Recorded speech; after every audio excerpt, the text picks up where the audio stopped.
Saudara Presiden Prabowo Subianto meluncurkan Badan Pengelola Investasi Danantara Indonesia, didampingi Presiden ke-6 Susilo Bambang Yudhoyono, Presiden ke-7 Joko Widodo, serta para mantan wakil presiden.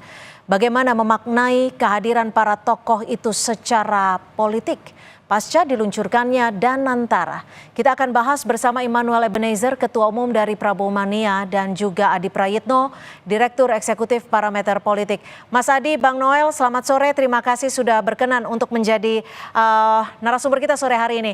Bang Noel, ini dua presiden sebelumnya, Pak SBY, Pak Jokowi ini hadir, turut memencet tombol seperti itu. Peran yang diharapkan Presiden Prabowo terhadap presiden sebelumnya seperti apa sih, Bang Noel? Yang pasti ini mencerminkan harapan ya, mencerminkan harapan masa depan bangsa ini ke depan. Karena kita mau ke depan ini para pemimpin-pemimpin bangsa ini yang bicara orientasinya kebangsaan, pasti ada semacam catatan sejarah yang akan menjadi menjadi catatan publik bahwa orang ini memikirkan bangsa ini. Tidak seperti pemimpin-pemimpin yang hanya bicara tentang masa lalu, dendam, kebencian, dan lain-lain. Nah, inilah yang kita suka dari apa yang menjadi pidato Pak Prabowo berkali-kali.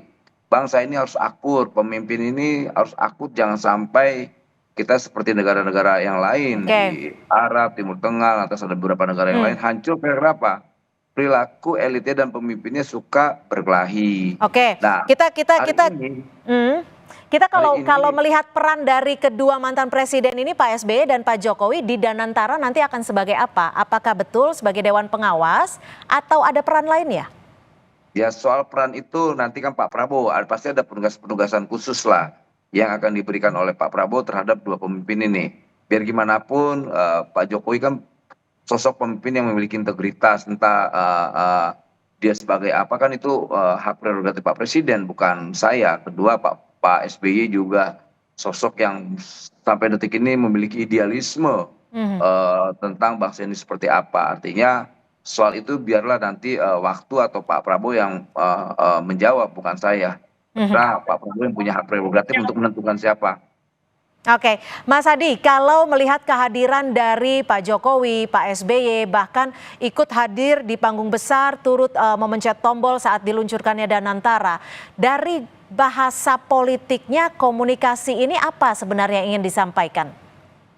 Ya, saya kira memang sangat terlihat sekali bahwa Prabowo Subianto itu dalam membentuk badan baru ini, Badan Investasi Nasional yang disebut dengan Danantara, ingin melibatkan semua pihak yang selama ini memang dinilai punya komitmen terhadap pembangunan kebangsaan, terutama komitmen untuk bagaimana melakukan pertumbuhan ekonomi yang secara signifikan. Maka tidak mengherankan kalau kemudian mantan-mantan presiden terdahulu seperti Jokowi dan SBY itu diajak. Nah, yang menjadi tanda tanya itu sebenarnya apakah Megawati itu diundang atau tidak, ataukah diundang tapi tidak hadir, ataukah karena faktor yang lain. Karena kalau kita selalu mendengarkan argumen yang disampaikan oleh Prabowo Subianto, akan selalu melibatkan pihak-pihak mantan presiden terdahulu supaya persoalan kebangsaan dan pembangunan ekonomi di masa-masa yang akan datang ini tentu butuh feedback dan masukan dari pengalaman presiden-presiden sebelumnya.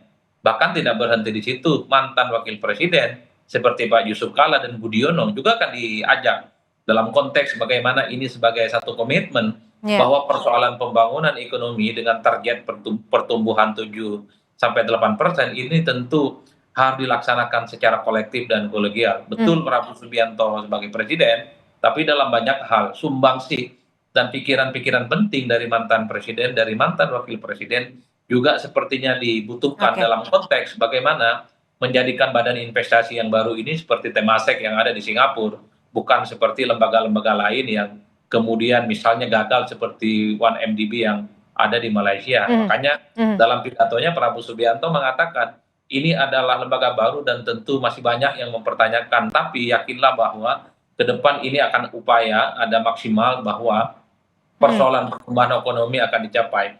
Karena kalau mau jujur, sebenarnya pikiran besar soal Danantara ini menurut saya cukup ideal ya. Karena tentu kita tidak bisa terus-menerus bagaimana menggerakkan sektor roda ekonomi kita hanya berdasarkan investasi dari pihak luar. Kan kita tahu dari luar itu kan sedang kondisi tidak baik-baik saja. terkait dengan geologi politik, terkait dengan perang dingin antara China dan Amerika misalnya, sedang Ya. tidak baik-baik saja. Maka satu-satunya cara adalah mengakumulasi begitu banyak BUMN, 7 BUMN sebagai upaya untuk melakukan stimulus di bidang energi, di bidang pertambangan, di bidang pertanian, termasuk juga soal energi terbarukan. Oke. Niatnya bagus, makanya Prabowo itu perlu sepertinya mengajak berbagai pihak sebagai bagian penting bagaimana dan antara ini ya efektif, dan yang paling penting adalah menciptakan bagaimana stimulus ekonomi yang semakin matang. Oke, Bang Noel, untuk menjawab pertanyaan dari Mas Adi tadi, Bu Mega diundang atau tidak, atau diundang tapi tidak hadir, tapi dijawab usai jeda. Tetap bersama kami di Kompas Petang. Kami masih akan kembali bersama Immanuel Ebenezer, Wakil Menteri Tenaga Kerja, dan juga Mas Adi Prayitno, Direktur Eksekutif Parameter Politik.